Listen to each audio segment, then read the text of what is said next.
자, 이것을 알고 행하면 복이 있으리라 라는 말씀을 가지고 이 시간 여러분들과 은혜를 나누고자 합니다. 자, 복음서를 종합해보면 예수님은요, 십자가에 못 박히시기 전 제자들과 마가의 다락방에서 최후의 만찬을 하시면서 두 가지 일을 하셨습니다. 첫 번째 하신 일은요, 성만찬입니다. 예수님은요, 떡을 떼어 제자들에게 나눠주시며 이것은 나의 살이다 라고 말씀하시면서 받아 먹으라고 하시죠. 또한 잔에 포도를 주시며 이것은 나의 피다 라고 말씀하시면서 받아 마시라고 하십니다. 그리고 이것을 먹고 마실 때마다 나를 기억하라고 하십니다. 자, 두 번째 하신 일은 무엇입니까? 그렇죠. 세족식입니다. 식사 중에 일어나셔서 허리에 수건을 두르시고 대야에 물을 떠다가 제자들의 발을 씻겨주셨습니다. 중동지방은 원래 건조한 땅입니다. 요즘처럼 잘 만든 신발을 신고 다니면 걱정이 없겠지만 예수님 당시에는요, 샌들을 신고 다녔기 때문에 조금 걸어도 발이 먼지가 수북히 쌓일 정도로 발이 더러워졌습니다. 그래서 어느 집에 들어가든지 그 집의 현관에는요, 반드시 발을 씻을 수 있는 물을 담아놓은 항아리가 준비되어 있었어요. 특별히 종이 있는 가정은요, 종이 나와서 손님들의 발을 씻겨주었고, 씻겨줄 사람이 아무도 없으면 자기가 발을 씻고 들어가야만 했습니다. 그런데 예수님이 제자들의 발을 씻겨주셨다는 것은 친히 종의 역할을 감당하셨다는 의미죠. 매우 이례적이고 파격적인 행동이라고 지난주에 말씀드렸습니다. 왜 제자들의 발을 씻기신 것일까요? 예수님 자신이 이 땅에 오신 목적, 섬김을 받으러 온 것이 아니라 섬김을 받으러 왔다는 것을 알려주시기 위해서 의도적으로 제자들의 발을 씻기신 겁니다. 그 절정이 어떤 사건이죠? 십자가 사건입니다. 자기 목숨을 많은 사람의 대성물로 주는 방식으로 섬기러 왔다라는 겁니다. 다른 제자들의 발을 씻고 드디어 누구 차례가 됐죠? 베드로의 차례가 되었습니다. 그런데 베드로는 예수님의 이례적이고 파격적인 행동에 반발을 합니다. 그리고 예수님께 이렇게 이야기하죠. 주여, 주께서 내 발을 씻으시나이까? 왜 자신의 발을 씻느냐는 물음입니다. 선생님으로서는 해서는 안 될 일을 하고 있다는 겁니다. 이 일에 예수님은 오늘 본문에서 이렇게 대답을 하십니다. 우리 7절을 보겠습니다. 다 같이 읽겠습니다. 예수께서 대답하여 이르시되 내가 하는 것을 내가 지금은 알지 못하나 이후에는 알리라. 아멘. 자, 먼저 내가 지금은 알지 못한다고 하시죠. 예수님은요, 야고보와 요한에게도 이와 비슷한 말씀을 하셨습니다. 우리 마가복음 10장 37절 38절을 보고 가겠습니다. 자, 마가복음 10장 37절 38절 우리 화면에 나와 있는데 다 같이 읽겠습니다. 여짜오되 주의 영광 중에서 우리를 하나는 주의 우편에 하나는 좌편에 앉게 하여 주옵소서. 예수께서 이르시되 너희는 너희가 구하는 것을 알지 못하는도다. 내가 잔을 너희가 마실 수 있으며 내가 받는 세례를 너희가 받을 수 있느냐. 아멘. 자, 여기서도 마찬가지로 너희가 구하는 것을 알지 못한다고 말씀하시죠. 같은 말입니다. 자, 왜 예수님은 이들에게 이런 말씀을 하셨을까? 세상적인 가치관을 버리지 않으면 예수님의 말씀과 행동을 이해하지 못하기 때문입니다. 우리 또한 예수님을 믿는다고 하면서 세상적인 가치관을 버리지 않으면요, 죽었다 깨어나도 예수님의 말씀과 행동을 이해하지 못해요. 많이 배운다고 깨닫는 것이 아닙니다. 또한 올바른 것을 배운다고 올바로 깨달아지는 것도 아니에요. 예수님 당시 사람들을 보세요. 예수님이 전하셨고 사도들이 전했고 바울이 전했는데도 그들은 듣지 않았고 오해했고 자기 마음대로 이해했고 예수님을 거절했습니다. 왜 이렇게 했을까요? 세상적인 가치관을 그들은 버리지 않았기 때문이에요. 그 의미는 예수님을 진짜로 받아들일 준비가 되지 않았다는 겁니다. 이것은 우리도 마찬가지예요.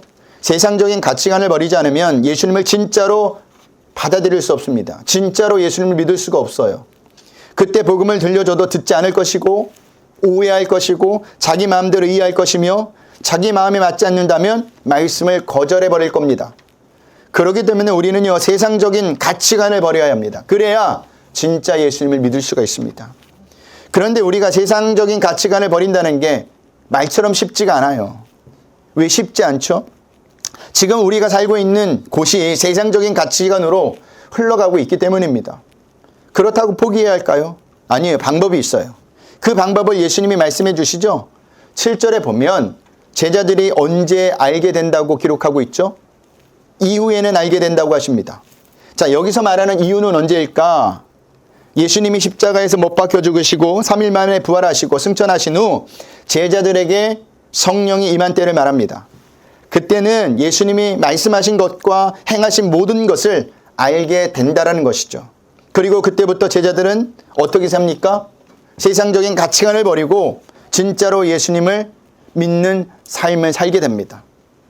마찬가지예요. 우리에게도 성령이 임할 때 비로소 세상적인 가치관을 버리고 예수님을 진짜로 받아들일 수가 있는 겁니다. 여러분, 내 힘과 능력으로 세상 가치관을 버릴 수가 없어요. 전적인 하나님의 은혜로 되어지는 겁니다. 그러므로 우리는요, 날마다 세상적인 가치관을 버리고 예수님을 진짜로 받아들일 수 있는 믿음을 달라고 하나님께 기도하셔야 돼요. 성령의 은혜가 임하게 해달라고 날마다 기도하셔야 합니다. 그러면 우리는 자꾸만 기도하지 않으면 자꾸만 어디로 가게 돼 있느냐? 세상적인 가치관으로 가게 되어 있다는 겁니다. 자, 예수님이 이렇게까지 말씀하시는데도 베드로는 계속해서 고집을 부리죠. 그러자 예수님은요, 8절에서 이렇게 말씀하십니다. 우리 8절을 보겠습니다. 다 같이 읽겠습니다. 베드로가 이르되 내 발을 절대로 씻지 못하시리이다. 예수께서 대답하되 내가 너를 씻어주지 아니하면 내가 나와 상관이 없느니라. 아멘. 예수님의 말씀은 내가 너를 위해 십자가를 지는 일을 통해 너를 구원할 것을 내가 믿지 않는다면 너는 구원을 받을 수 없다. 하나님 나라에 들어갈 수 없다. 하나님의 자녀가 될 수 없다. 라는 의미입니다. 한마디로 예수님의 십자가의 공로로만 구원을 받을 수 있고 하나님의 자녀가 될 수 있다는 말이에요. 여러분, 예수님의 십자가의 공로만이 죄로 인해 죽을 수밖에 없는 인간을 구원할 수 있습니다. 다른 길은 없어요. 그래서 예수님이 내가 너를 씻어주지 아니하면 내가 나와 상관이 없느니라 라고 말씀하신 겁니다. 그러자 베드로는요, 바로 꼬리를 내리죠. 그러면서 어떤 말을 해요? 발뿐만 아니라 손과 머리도 씻어달라고 합니다. 우리 9절을 보겠습니다. 다 같이 읽겠습니다. 시몬 베드로가 이르되 주여 내 발뿐 아니라 손과 머리도 씻어 주옵소서. 아멘. 자, 베드로는요, 아직까지 예수님이 무슨 말씀을 하시는지 모르고 있는 것 같습니다. 손과 머리도 씻어 주옵소서라고 말한 것을 보면 베드로는요, 예수님의 씻으시는 행위 자체에 마치 대단한 효력이 있는 것으로 생각한 것 같아요. 그러니까 베드로는 예수님의 말씀을 발을 씻어 주셔서 상관 있는 사람이 된다면 손과 머리까지 씻어달라는 겁니다. 왜 이런 부탁을 한 거죠? 그렇게만 되면 다른 제자들보다 예수님과 더 친밀한 사람이 되고 나중에 예수님이 이스라엘 왕으로 오를 때 더 많은 몫을 받을 수 있을 거라는 것이라고 오해했기 때문입니다. 베드로를 보면 참 우리와 많이 닮아 있죠. 우리도 얼마나 눈에 보이는 것에 추중합니까? 아무리 건물이 성전이 아니라고 해도 그의 건물을 치장하는데 우리는 집중합니다. 그로 인해 정작 중요한 본질을 놓치며 신앙생활하죠. 근데 정작 중요한 본질이 뭐예요? 교회에 오셔서 우리가 가장 집중해야 될 것이 무엇입니까? 예수님이 분명히 말씀하셨어요. 요한복음 6장 29절을 한번 볼까요? 우리가 한번 살펴봤는데 요한복음 6장 29절 우리 다 같이 읽겠습니다. 예수께서 대답하여 이르시되 하나님께서 보내신 일을 믿는 것이 하나님의 일이니라 하시니라. 아멘. 우리는 하나님의 일을 한다고 하면서 정작 성경에 말하는 하나님의 일은 하고 있지 않습니다. 예수님이 말씀하시죠. 하나님의 일이 뭐예요? 하나님이 보내신 일을 믿는 것, 즉 예수님을 믿는 겁니다. 예수님이 어떤 분인지를 알아가는 거예요. 이것이 성도가 하나님의 일을 하는 겁니다. 그렇다고 교회 건물을 꾸미고 가꾸지 말라는 말이 아닙니다. 교회 건물을 최소한으로 꾸미고 가꿔야 해요. 하지만 예수님이 어떤 분인지를 아는 것이 교회를 건물을 꾸미는 것보다 봉사보다 그 어떤 것보다 중요하다라는 겁니다. 이것이 우리가 신앙생활하면서 집중해야 될 거예요. 다른 사람이 나를 어떻게 본들 상관하지 마세요. 저 사람이 무슨 옷을 입고 왔던 어떤 모습을 하고 왔던 상관하지 마세요. 여러분이 이전에 왔다면 누구를 만나고 가셔야 하느냐? 예수님을 만나고 가셔야 합니다. 예수님을 어제보다 오늘 더 알고 가셔야 한다는 겁니다. 그것이 하나님의 일이에요. 그래서 예수님은요, 베드로의 생각을 고쳐주시죠. 우리 10절을 볼까요? 다 같이 읽겠습니다. 예수께서 이르시되 이미 목욕한 자는 발밖에 씻을 필요가 없느니라. 온몸이 깨끗하니라. 너희가 깨끗하나 다는 아니니라 하시니. 아멘. 자, 예수님은 목욕하는 것과 발 씻는 것을 비교하면서 그들의 발을 씻기는 것에 어떤 영적인 진리가 담겨 있는지를 알려주세요. 목욕하는 것과 발 씻는 차이가 무엇입니까? 목욕은 한 번 하는 것이요, 발은 자주 씻는 거죠. 그런데 이 시대를 살고 있는 우리에게는 확 다가오는 말씀이 아니죠. 왜냐하면 우리는 매일 목욕하기 때문이에요. 다들 하루에 한 번씩 씻으시죠? 샤워를 하시죠? 안 하세요? 큰일 났네. 그러나 우리가 매일 목욕하게 된 것도 얼마 되지 않아요. 멀리 갈 필요도 없죠. 제가 어렸을 적만 해도 목욕은 1년에 2번 했던 기억이 납니다. 어떤 날 했을까요? 그렇죠. 대답하신 분들은 연식이 좀 되신 분들이에요. 네. 예수님 당시도 그랬습니다. 중동 지역은 비가 많이 오지 않았기 때문에 더더욱 그랬습니다. 그러나 발은 매일 씻었어요. 앞에서도 말씀드렸듯이 그 지역은 워낙 건조해서 먼지가 많았고 샌들 모양의 신발도 먼지로부터 발을 보호하지 못했습니다. 그래서 발을 매일 씻었습니다. 그러면 예수님이 말씀하신 목욕하는 것은 무엇을 의미하는 겁니까? 신학적인 용어로 말하면 속죄를 의미합니다. 예수님을 믿음으로 말미암아 모든 죄를 용서받았다라는 의미예요. 완전한 용서를 의미합니다. 그러므로 예수 그리스도 안에 있는 자는 결코 정죄함이 없는 겁니다. 우리 로마서 8장 1절을 보겠습니다. 우리 다 같이 읽겠습니다. 그러므로 이제 그리스도 예수 안에 있는 자에게는 결코 정죄함이 없나니. 아멘.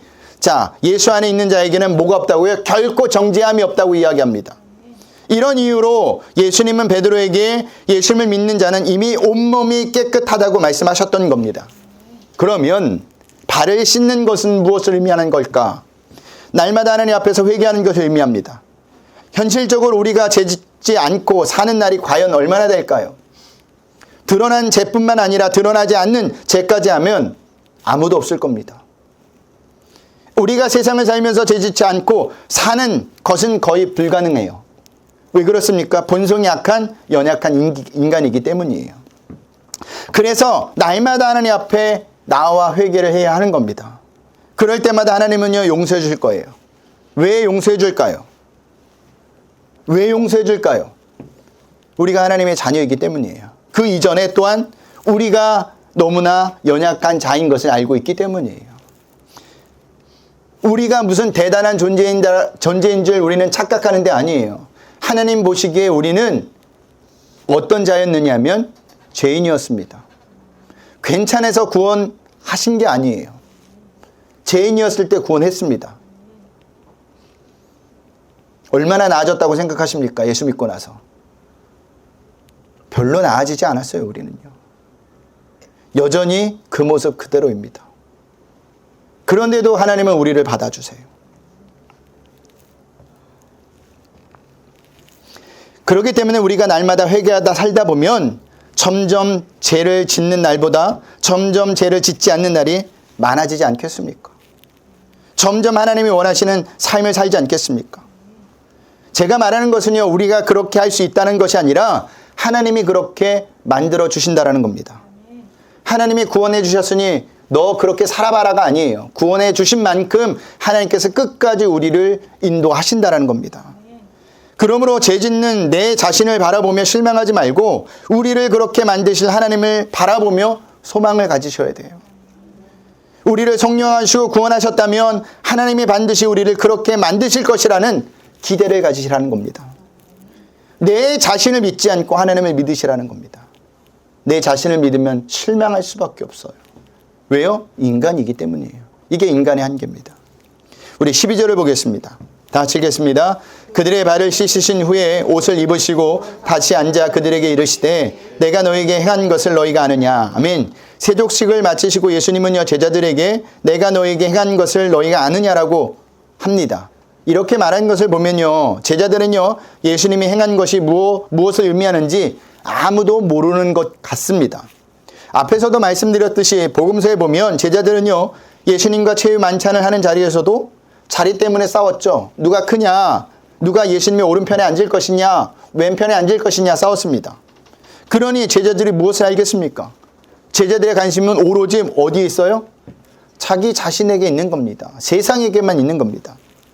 그런 의미에서 우리가 왜 예수님을 믿고 있는 겁니까? 여러분이 바라는 것이 무엇이에요? 바라는 것이 영생이고 하나님 나라라면 잘 믿고 있는 것이지만 제자들과 같이 이 땅의 것들을 바라고 믿고 있다면 여러분은 예수님을 믿고 있는 것이 아닙니다. 그런 의미에서 여러분은 무엇 때문에 예수님을 믿고 있나요? 무엇 때문에 신앙생활을 하는 겁니까? 스스로 답해 보세요. 누군가가 그것을 답해 줄 수 없습니다. 여러분이 점검해 보셔야 합니다. 제자들이 아무 대답을 못하자 예수님은 그 이유를 설명하시죠. 우리 13절서부터 15절을 보겠습니다. 다 같이 읽겠습니다. 너희가 나를 선생이라 또는 주라 하니 내 말이 옳도다. 내가 그러하다. 내가 주와 또는 선생이 되어 너희 발을 씻었으니 너희도 서로 발을 씻어주는 것이 옳으니라. 내가 너희가 행한 것 같이 너희도 행하게 하려 본을 보였노라. 아멘. 제자들에게 있어서 예수님은 유일한 선생이며 주님이셨습니다. 그런데 그분이 제자들의 발을 씻겨준 것이죠. 그러니까 제자들 또한 예수님처럼 다른 사람의 발을 씻겨주는 섬기는 사람이 되라는 의미에서 먼저 친히 본을 보여주셨다는 거예요. 그리고 제자들에게 지금 당신처럼 그렇게 행하라고 하십니다. 여기 보면 옳으니라 라는 단어가 나오죠. 14절에 마지막에 보면 헬라 원어의 의미는요, 빚지다, 의무가 있다, 뭐뭐 해야만 한다 라는 것입니다. 해도 되고 안 해도 되는 선택사항이 아니라 필히 해야만 하는 의무사항을 지금 예수님이 말하고 있는 거예요. 너희도 반드시 이렇게 섬기며 살아라 라는 명령을 하고 계신 겁니다. 이 명령은 우리에게도 해당되는 말씀이에요. 섬김의 삶은 해도 되고 안 해도 되는 삶이 아니라 예수님의 제자라면 반드시 해야 되는 삶이라는 거예요.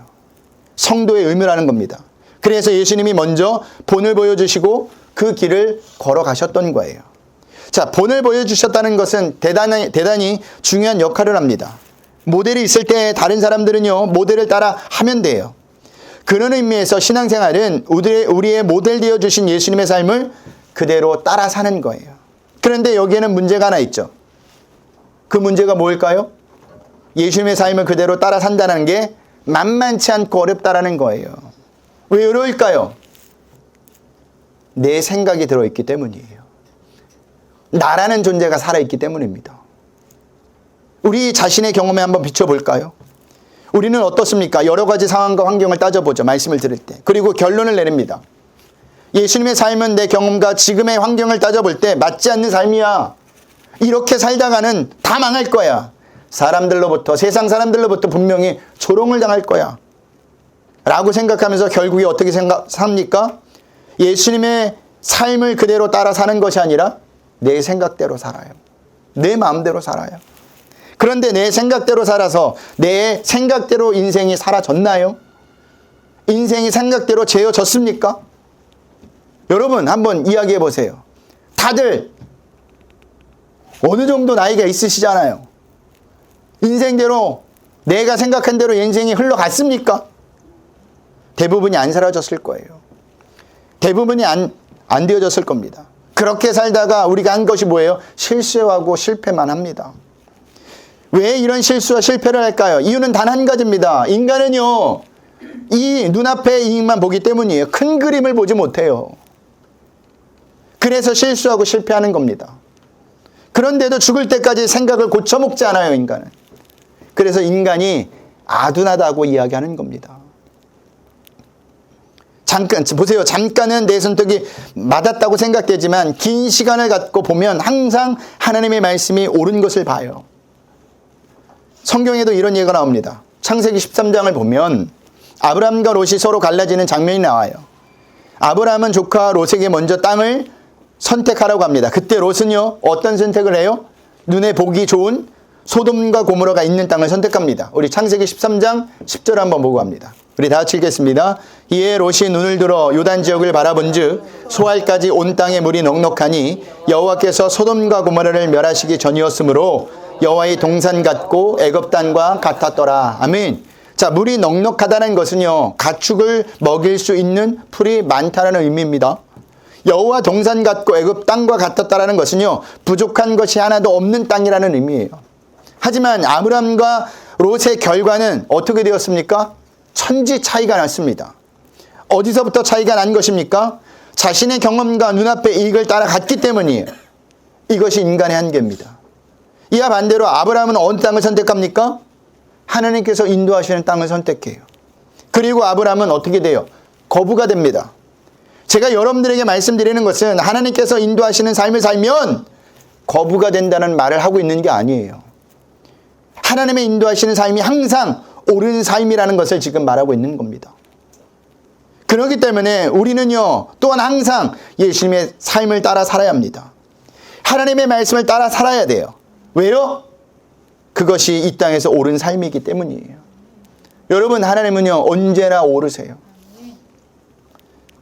하나님은 언제나 실수가 없습니다. 하나님의 말씀은 언제나 정답이라는 거예요. 그런데도 우리는 정답을 따라가지 않아요. 왜요? 내가 살아있기 때문에. 내 경험과 지식을 믿죠. 근데 지나고 나면 후회를 해요. 앞에서 예수님은 자신이 선생이고 우리는 제자이며 자신이 주인이고 우리는 종이기 때문에 당연히 자신이 한 것처럼 제자들도 서로 발을 씻어주는 것이 옳다고 말씀하셨습니다. 그런데 이번에는요, 예수님은 자신은 주인이고 우리는 종이며 자신은 보낸 자이고 우리는 보냄받은 자로 묘사를 합니다. 우리 16절을 보겠습니다. 다 같이 읽겠습니다. 내가 진실로 진실로 너에게 이르노니 종이 주인보다 크지 못하고 보냄을 받은 자가 보낸 자보다 크지 못하나니. 아멘. 큰 자가 행하는데 작은 자가 행하지 않을 수 없다는 겁니다. 여기서 보냄을 받은 자라는 표현은요, 또 다른 표현으로 하면 사도를 의미해요. 사도의 역할이 무엇이죠? 사도의 역할은 자신이 먼저 받은 복음을 전하고 섬김을 실천하고 또 보냄을 받은 곳에서 자신의 제자들을 역시 복음을 전하게 하고 섬김의 길을 가도록 하는 겁니다. 그래서 예수님이 17절에서 이런 말씀하신 겁니다. 우리 17절을 보겠습니다. 다 같이 읽겠습니다. 너희가 이것을 알고 행하면 복이 있으리라. 아멘. 자, 여기서 말하는 이것이 무엇일까요? 발을 씻어주는 것 같은 복음을 전하고 섬김을 행하면 복이 있다고 말씀하시는 겁니다. 자, 이것을 알고 행하면 뭐가 있다고요?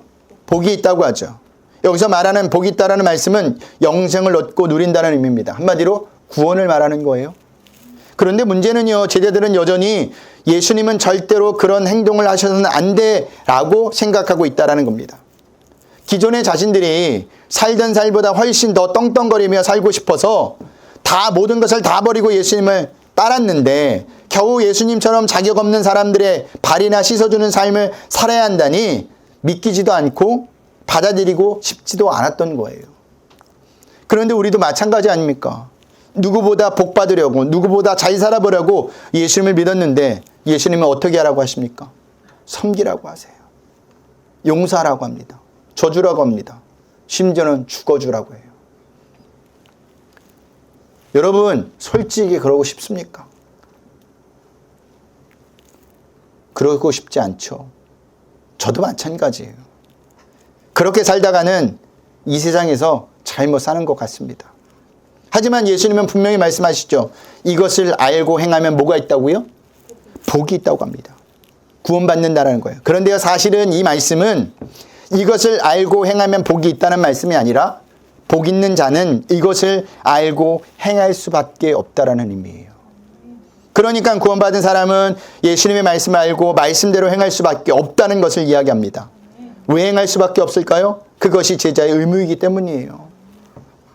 그것이 구원받은 사람의 모습이기 때문입니다.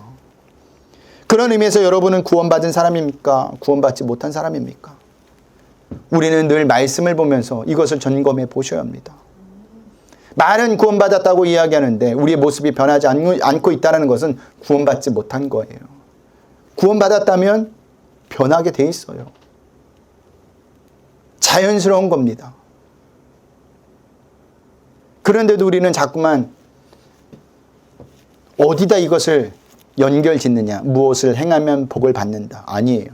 복을 받았기 때문에 우리가 말씀대로 사는 거예요. 복을 받았기 때문에 지금 우리가 이 자리에 있는 겁니다. 이 사실을 잊지 마시길 바랍니다. 이 순서를 잊지 마시길 바랍니다. 이 순서를 잊으면 우리는 하나님을 믿는 게 아니라 우상과 세상 종교를 믿는 것과 하나도 다르지 않다는 사실을 아셔야 합니다. 말씀을 마치겠습니다. 제가 오늘 세 가지를 말씀드렸죠. 첫 번째는 예수님을 믿는다고 하면서 세상적인 가치관을 버리지 않으면 예수님의 말씀과 행동을 이해하지 못한다는 겁니다.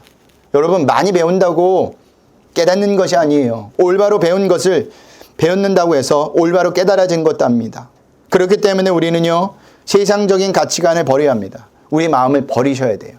우리가 죽어져야 한다는 겁니다. 그럴 때 예수님의 말씀과 행동이 이해가 되고 말씀이 우리에게 부어지는 겁니다. 두 번째, 예수님의 십자가 공로만이 죄로 인해 죽을 수밖에 없는 인간을 구원하실 수 있는 유일한 길이에요. 다른 길은 없어요. 오직 예수뿐입니다. 그러니 예수님을 믿으시길 바랍니다. 세 번째, 섬기는 삶은 해도 되고 안 되는 삶이 아니라 예수님의 제자라면 반드시 행해야 하는 삶입니다. 왜냐하면 그것이 제자의 성도의 의무이기 때문이에요. 예수님이 우리에게 명령을 하고 있는 거예요. 그것 좀 해줄래가 아니라니까요. 해볼래가 아니라니까요. 그렇게 하랍니다. 해랍니다. 그러니 세상에서도 남을 섬겨주세요. 져주세요. 용서해주세요. 한 주간도 세상적인 가치관을 버리고 예수님을 믿으시길 바랍니다. 그리고 성도의 의무인 섬김의 삶을 사시길 바라요. 우리 힘으로 되지 않는다고 말씀드렸습니다. 날마다 기도하셔야 돼요. 그래서 날마다 하나님을 바라보셔야 합니다. 하나님이 우리를 그렇게 한 주간도 만들어 가실 거예요. 거기에 소망을 두고 사시는 저와 여러분들이 되시길 주님의 이름으로 부탁드리겠습니다.